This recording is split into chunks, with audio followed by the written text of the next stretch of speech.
അതായത് നമ്മുടെ പഹൽഗാം തീവ്രവാദി ആക്രമണം നടന്നല്ലോ, ഇന്ത്യ പാകിസ്ഥാനെ അടിച്ചു. അപ്പം നമ്മുടെ പ്രതിപക്ഷ നേതാവ് രാഹുൽ ഗാന്ധി ചോദിച്ചു, അടിച്ചതിന് തെളിവെന്താണെന്ന് ചോദിച്ചിട്ടുണ്ട്. അപ്പം അതിനെപ്പറ്റി എന്താണ് അഭിപ്രായം? തെളിവെന്ന് പറഞ്ഞാൽ കൃത്യമായിട്ടും അതിൽ നമ്മൾ സ്ഥിരം ഈ TV ചാനലിൽ കണ്ടുകൊണ്ടിരിക്കുകയാണ്. അതിൽ കൃത്യമായ മറുപടി അതിലുണ്ട്, അതിനകത്തുണ്ട്. അപ്പോൾ മാവൻ അങ്ങനെ ചോദിച്ചതിനുള്ള എന്തെങ്കിലും മറുപടി രാഹുൽ ഗാന്ധിയോട് പറയാനുണ്ടോ? ഇല്ല, ഒന്നുമില്ല. ഒന്നും പറയാനില്ല. എന്ന് വെച്ചാൽ നമ്മുടെ രാജ്യത്തിൻ്റെ കാര്യം നമ്മുടെ കാര്യമാണ്. അതെ, അത് നമ്മൾ വേണം തീരുമാനിക്കാൻ. നമ്മുടെ രാജ്യമാണ് വലുത്, പിന്നെ സംസ്ഥാനമാണ് വലുത്. എല്ലാ കാര്യത്തിനും തെളിവ് കൊടുക്കാൻ പറ്റില്ലല്ലോ. അവിടെ പോയി എല്ലാം എന്താണ് സംഭവിച്ചതെന്നുള്ളത് അവർക്കറിയാം. അപ്പോൾ അത് പ്രതിരോധിക്കേണ്ട സമയത്ത് തന്നെ പ്രതിരോധിച്ചിട്ടുണ്ട്. അതിനെല്ലാത്തിനും തെളിവ് കൊടുക്കാൻ പറ്റില്ലല്ലോ. അപ്പോൾ നമ്മുടെ സൈന്യം കൃത്യമായി മറുപടി കൊടുത്തിട്ടുണ്ടെന്നാണ് കൊടുത്തിട്ടുണ്ട്. ഓക്കെ. അപ്പോൾ നമ്മുടെ പ്രതിപക്ഷ നേതാവ് രാഹുൽ ഗാന്ധി ചോദിക്കുന്നുണ്ട്, അതിന് തെളിവ് എവിടെയെന്ന് ചോദിക്കുന്നുണ്ട്. തിരിച്ചടിച്ചതിന് തെളിവ് എവിടെയെന്ന് ചോദിക്കുന്നുണ്ട്. അപ്പോൾ അദ്ദേഹത്തിന് കൊടുക്കാനുള്ള മറുപടി എന്താണ് ഒരു ഇന്ത്യൻ സിറ്റിസൺ എന്ന നിലയ്ക്ക്? തെളിവുകൾ ഇഷ്ടംപോലെ ഉണ്ടല്ലോ, അദ്ദേഹം അത് കണ്ടു കാണില്ല. അതെ, അപ്പോൾ അങ്ങനെ തന്നെയാണ്. അപ്പോൾ നമ്മുടെ സൈന്യം ശക്തമായി തിരിച്ചടിച്ചു എന്ന് തന്നെയാണ്. അപ്പോൾ അതിന് തെളിവില്ല. തെളിവുണ്ടാവും, തെളിവുണ്ട്, ഇഷ്ടംപോലെ തെളിവുണ്ടല്ലോ. തെളിവുണ്ടോ ഈ ജനങ്ങൾ മുഴുവൻ കണ്ടതല്ലേ, ഇതിനെ മുഴുവൻ കണ്ടതാണ്. അപ്പോൾ അദ്ദേഹം അത് കണ്ടില്ല എന്നാണ് പറയുന്നത്. അത് അദ്ദേഹം കണ്ടു കാണില്ല. അല്ല, അദ്ദേഹം ഈ പറഞ്ഞ കടന്ന് നടന്ന കാര്യങ്ങളൊന്നും കാണാതെ എവിടെ പോയി ഒളിച്ചിരുന്നിട്ട് അവസാനം ചോദിച്ചു എന്നാണ് എനിക്ക് തോന്നുന്നത്.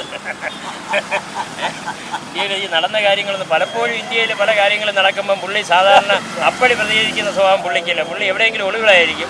ഇതെല്ലാം കഴിഞ്ഞ് ശാന്തമാകുമ്പം വന്നിട്ട് ഇതുമായി ഒരു ബന്ധമില്ലാത്ത മറുപടി പറയുന്ന ഒരു രീതിയാണ് പുള്ളിക്കുള്ളത്. അതുകൊണ്ട് അത് നമ്മളൊരു വലിയ കാര്യമായിട്ട് എടുക്കേണ്ട കാര്യമില്ല. അപ്പോൾ അദ്ദേഹത്തിന് മറുപടി ഇല്ല എന്ന് തന്നെയാണ്. ഇന്ത്യ, എൻ്റെ വ്യക്തിപരമായ അഭിപ്രായത്തിൽ ഇന്ത്യ ഗവൺമെൻറ് നല്ലതുപോലെ തിരിച്ചടിച്ചു. അതിൻ്റെ ആ ആക്രമണത്തിൽ ഒരു മുൻകരുതലിന് ചെറിയ ഒരു പാളിച്ച പറ്റിയെന്നൊരു അഭിപ്രായം എനിക്ക്. അപ്പോൾ അതുകൊണ്ടാണ് അദ്ദേഹം തെളിവ് ചോദിച്ചത്.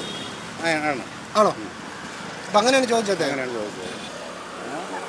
ചോദിച്ചത് കാര്യമാണ്.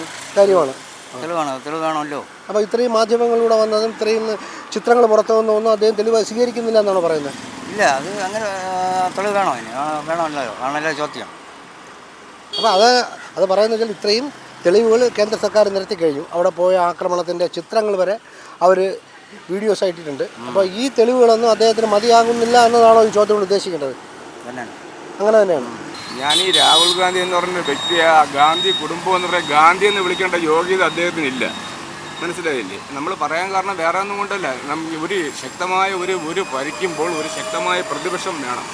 പ്രതിപക്ഷം ഉണ്ടെങ്കിൽ ഭരിക്കുന്നവർക്ക് തീർച്ചയായിട്ടും അത് മുന്നോട്ട് കൊണ്ടുപോകാൻ പറ്റുള്ളൂ. ഇവിടെ BJP വളർത്തി ഇത്രയും ആക്കി കൊടുത്തതും കോൺഗ്രസ് ആണ്. അവർ തന്നെയാണ് ഈ ഇതിനെല്ലാം ചെയ്തത്. BJP മോശമൊന്നുമല്ല ഞാൻ പറയുന്നത്. ഞാൻ രാഷ്ട്രീയ BJP കാരനുമല്ല. എന്നാലും ഞാൻ പറയുന്നത് നരേന്ദ്രമോദിയെ വ്യക്തിപരമായിട്ട് ഞാൻ പറയുന്നു, അദ്ദേഹത്തെ പോലെ ഒരു പ്രധാനമന്ത്രിയെ ഈ ഇന്ത്യയിൽ കിട്ടിയില്ലെങ്കിൽ ഇന്ത്യ ഇതിനു മുമ്പേ നശിച്ച് നാരായ പേരെടുത്തു. മനസ്സിലായില്ലേ? അതുകൊണ്ട് നരേന്ദ്രമോദി എനിക്ക് നല്ല ഇഷ്ടമാണ്. ഇവിടുത്തെ BJP കാരുടെ ഇഷ്ടമൊന്നുമില്ല, നരേന്ദ്രമോദിയെ. മനസ്സിലായില്ലേ? അതുകൊണ്ട് ഞാൻ പറയുന്നത് ഇതിൽ വെച്ച് നോക്കണമെങ്കിൽ പഹൽഗാം തീവ്രവാദത്തിൽ അദ്ദേഹം എന്തൊക്കെ പറഞ്ഞു, ഇവിടെ ഇന്ത്യയിൽ എന്തൊക്കെ നഷ്ടപ്പെട്ടു, എത്ര വിമാനം നഷ്ടപ്പെട്ടു, എത്ര ഇതെന്ന് തെളിവ് പറയണമെന്ന് പറഞ്ഞു.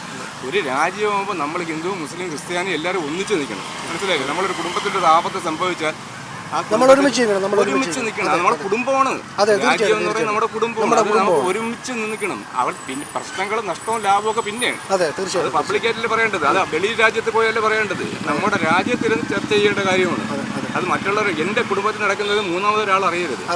അത്രേ ഉള്ളൂ. അതേ ഞാൻ പറഞ്ഞത്. രാജീവ് ഗാന്ധിന് ഒരു പഞ്ചായത്ത് ഭരിക്കാൻ പോലും യോഗ്യതയില്ല. മനസ്സിലായോ? ഓക്കെ. തെളിവ് ഓരോന്നും കൊടുത്തോണ്ടിരിക്കുകയാണ്. അപ്പോൾ ആ തെളിവ് അദ്ദേഹം മതിയാവുന്നില്ല എന്നാണ് പറയുന്നത്. മതിയാവുന്നില്ല. അടുത്ത തെളിവിന് വേണ്ടി അയച്ചിട്ടുണ്ട്.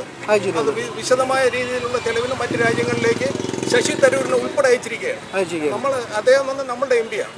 അദ്ദേഹത്തിന് ഉൾപ്പെടെ അയച്ചിരിക്കുകയാണ് കേന്ദ്ര സർക്കാർ. കാരണം അതിൽ യാതൊന്നും നോക്കാതെ തന്നെയാണ് അവരെ വിട്ടിരിക്കുന്നത്. ആ ഒരു ടീമിന് ആ ടീം പോയിട്ട് വരുമ്പോൾ അത് കഴിഞ്ഞ് പ്രധാനമന്ത്രി തന്നെ പറയുന്നുണ്ട്, ഞങ്ങൾ എല്ലാവരെയും കൂടെ വിളിച്ച് അതിനൊരു ചർച്ച നടത്തുമെന്നും പറയുന്നു. തെളിവ് കൊടുക്കാനുള്ള ചർച്ചയാണ്. അതുപോലെ അതാണ് ഏറ്റവും വലിയ ചർച്ച. അപ്പോൾ അദ്ദേഹത്തിന് ചോദ്യത്തിന് പ്രസക്തിയില്ല. ഇല്ല. അദ്ദേഹം ചോദിച്ചെന്ന് പറഞ്ഞാൽ അതിപ്പോൾ ഇതിൻ്റെ ഇടയ്ക്ക് ഇന്നും TV ഞാൻ കണ്ടതാണ്. അദ്ദേഹം ചോദിച്ചെന്ന് പറഞ്ഞാൽ നമ്മളെ എന്തോ വിമാനമൊക്കെ അടിച്ച് താർത്ത് കിട്ടുന്നൊക്കെ പറയുന്നുണ്ട്. ഇവർ അത് വെളി പറയാതെ സംഗതി വെച്ചേക്കാണ്. അതുകൊണ്ട് പ്രതിപക്ഷക്കാർ ചോദിച്ചു ഇതേപോലെ അടുത്ത ഉടനെ അവർ ഈ പാർലമെൻറ്റ് വിളിക്കുകയാണ്, അപ്പോഴത്തേക്ക് പറയാമെന്ന് പ്രധാനമന്ത്രി പറയുകയും ചെയ്തിട്ടുണ്ട്. അദ്ദേഹം പലതും വ്യക്തതയില്ലാത്ത മറുപടിയാണല്ലോ പല കാര്യത്തിലും. ഇതിൽ മാത്രമല്ലല്ലോ, യുദ്ധത്തിൻ്റെ കാര്യത്തിൽ മാത്രമല്ല, അല്ലാത്ത കാര്യത്തിൽ പോലും പുള്ളിക്കൊരു വ്യക്തത വന്നിട്ടില്ല. പോയിട്ട് പുള്ളിക്ക് ഒരു വ്യക്തത വരാനുള്ള ഒരു എന്താണെന്ന് അറിഞ്ഞുകൂടാ, അറിയത്തില്ല. പുള്ളി പലതും പറയും, പക്ഷേ ഒന്നും പ്രാബല്യത്തിൽ വരുന്നില്ല. അതാണ് കോൺഗ്രസിൻ്റെ ഏറ്റവും വലിയ തകർച്ചയും അതാണ്. അത് തന്നെയാണ്. അപ്പോൾ ചേട്ടൻ്റെ വ്യക്തിപരമായ അഭിപ്രായത്തിൽ രാഹുൽ ഗാന്ധിക്ക് മറുപടി ഇല്ല എന്നുള്ളതാണ്. അത്രയാണ്. മറുപടി ഇല്ല എന്നുള്ളത്. അയ്യാക്ക് വിവരമില്ല. ആരും ചോദിക്കും, നമ്മളാരെങ്കിലും ചോദിക്കും, നമ്മൾ ആരോടെങ്കിലും ചോദിക്കും. നമ്മുടെ രാജ്യത്തിന് വേണ്ടി ഒരു യുദ്ധം നടക്കുന്ന സ്ഥലത്ത് നമ്മൾ പോയി ചോദിക്കുമോ? നമ്മൾ ചോദിക്കില്ല. അത് ചോദിക്കാൻ പാടില്ല, അയാൾക്ക് വിവരമില്ല. അവർക്ക് അല്ലെങ്കിലും പൊതുവേ അവരോട് താല്പര്യം. അപ്പോൾ ആ ചോദ്യത്തിന് പ്രസക്തിയില്ല. പ്രസക്തിയില്ല. തെളിവ് ചോദിക്കുന്നതിന് അദ്ദേഹത്തെ മറുപടി ഇല്ല. തെളിവ് ഉണ്ടായിട്ടല്ലേ ഇത് ആക്രമിച്ചത്. അതുകൊണ്ട് പിന്നെ അത് പറയുന്നതിനൊരു കാരണമില്ല അങ്ങനെ ചോദിക്കുന്നത്. അപ്പോൾ അദ്ദേഹത്തിന് ചോദ്യത്തിന് പ്രസക്തിയില്ല. അതെ. അപ്പോൾ ഒരുപാട് തെളിവുകളുണ്ട്, അദ്ദേഹം അത് കാണാത്തതാണ് എന്നാണ് അഭിപ്രായം. അതെ അതെ. അപ്പോൾ നമുക്ക് നമ്മുടെ രാഷ്ട്രത്തിൻ്റെ അല്ലെങ്കിൽ ഒരു സേഫ്റ്റിക്ക് അനുസരിച്ചുള്ള തെളിവുകൾ മാത്രമേ അവർക്ക് കൊടുക്കാനായിട്ട് പറ്റത്തുള്ളൂ. അല്ലാതെ പൂർണ്ണമായും ഉള്ള എല്ലാ തെളിവുകളും നിരത്താനായിട്ട് ഒരിക്കലും നമ്മുടെ കേന്ദ്ര സർക്കാരിന് അല്ലെങ്കിൽ ആർക്കായാലും ഭരിച്ചുകൊണ്ടിരിക്കുന്ന ഒരു പാർട്ടിക്ക് ഒരിക്കലും അല്ലെങ്കിൽ നമ്മുടെ രാഷ്ട്ര സുരക്ഷയെ സംബന്ധിച്ച് എല്ലാ കാര്യങ്ങളും തുറന്ന് അടിക്കാനായിട്ട് അല്ലെങ്കിൽ തുറന്ന് പറയാനായിട്ട് സെക്യൂരിറ്റി റീസൺസ് കാരണം പലതും പറ്റത്തില്ല. അപ്പോൾ അതുകൊണ്ടായിരിക്കാം ബാക്കി പിന്നെയും ആവശ്യപ്പെടുമ്പോൾ ഒരിക്കലും നമുക്ക് അങ്ങനെ നിരത്താൻ പറ്റാത്തത്. അതുകൊണ്ടും പിന്നെ തെളിവ് ആവശ്യപ്പെടുമ്പോൾ എത്രയായാലും അതുകൊണ്ട് വേറെ ഒന്നും പറയാനായിട്ട് അതിലും പ്രത്യേകിച്ച് വേറെ പറയാനായിട്ടൊന്നുമില്ല. അത് രാഹുൽ ഗാന്ധി വേണം അത് മനസ്സിലാക്കാനായിട്ട്. അദ്ദേഹത്തിന്റെ ചോദ്യത്തിന് പ്രസക്തിയില്ല എന്നുള്ളത് അതും തീർച്ചയായും. അതെ, ശരി, വലിയ ഉപകാരം.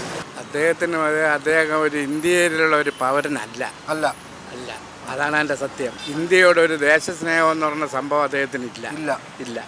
എപ്പോഴും രാജ്യത്തിനെതിരായിട്ട് സംസാരിക്കുകയും പ്രവർത്തിക്കുകയും ചെയ്യുന്ന ആളാണെന്നാണ് എൻ്റെ തുച്ഛമായ അറിവിലുള്ള വിശ്വാസം. അപ്പോൾ അദ്ദേഹം ഇപ്പോഴും ഭാവി പ്രധാനമന്ത്രിയാണെന്നാണ് കോൺഗ്രസ്. ആർക്കാണോ എനിക്കും വിശ്വസിക്കാമല്ലോ, ഭാവി പ്രധാനമന്ത്രി ആയാൽ കൊള്ളാം. ആഗ്രഹം ആർക്കാണോ ആഗ്രഹിക്കുക, അതിന് തടസ്സങ്ങളൊന്നുമില്ല. പക്ഷേ ആവാനാണ് ബുദ്ധിമുട്ട്. നല്ലൊരു ഏത് രാഷ്ട്രീയ പാർട്ടിയുമായിട്ട് നല്ലൊരു പ്രധാനമന്ത്രി ശക്തമായിട്ട് എൻ്റെ അഭിപ്രായത്തിൽ ഇപ്പോഴുള്ള പ്രധാനമന്ത്രിയും കാര്യങ്ങളൊക്കെ ശക്തമാണ്. അതുകൊണ്ടാണ് ലോകത്ത് ഇന്ത്യ എന്ന് പറഞ്ഞ രാജ്യം തല ഉയർത്തി നിൽക്കുന്നത്. അപ്പോൾ നമ്മുടെ രാഹുൽ ഗാന്ധി ഇപ്പോഴും അതിന് തെളിവുകൾ ചോദിച്ച് രംഗത്ത് വന്നിട്ടുണ്ട്. അപ്പോൾ എന്താണ് അദ്ദേഹത്തിന് ഉള്ള മറുപടി? അദ്ദേഹത്തിനുള്ള മറുപടി എന്ന് പറയുന്നത് അദ്ദേഹം ചോദിച്ചത് തന്നെയാണ്. ഇതിൻ്റെ ഉദ്യോഗസ്ഥന്മാരും ഉന്നത മേധാവികളും നമ്മളെ പ്രധാനമന്ത്രി ഉൾപ്പെടെ പല കാര്യങ്ങളും അതിൽ മറച്ചു വെച്ചു. അതിലുള്ള തെളിവ് ജനങ്ങൾക്കറിയണം. അതിന് ഇന്ത്യ എന്ന നിലയിൽ നിങ്ങളും എനിക്കും ഉൾപ്പെടെ ആഗ്രഹമാണ്. അവർ ഒരുപാട് തെളിവുകൾ ഇങ്ങനെ തീവ്രവാദി ക്യാമ്പ് ആക്രമിക്കുന്നതിൻ്റെ വീഡിയോ ഇട്ടു. അവർ ഇന്ത്യയെ സംബന്ധിച്ചിടത്തോളം ഇതൊക്കെ രാജീവ് ഗാന്ധി ചോദിച്ചു എങ്കിലും ഇത് കള്ളത്തനമായിട്ടാണ് നമുക്ക് തോന്നുന്നത്. ശരിക്കുള്ള റിപ്പോർട്ടും അതിൻ്റെ ഉന്നത ഉദ്യോഗസ്ഥരൊക്കെ ഇതിൻ്റെ കാര്യങ്ങളൊക്കെ പറഞ്ഞുകൊണ്ടിരിക്കുകയല്ലേ. അപ്പോൾ കുറച്ച് ദിവസം കഴിഞ്ഞ് അതിൻ്റെ കൃത്യമായ തെളിവ് അറിയാൻ പറ്റും. ശരി സാർ.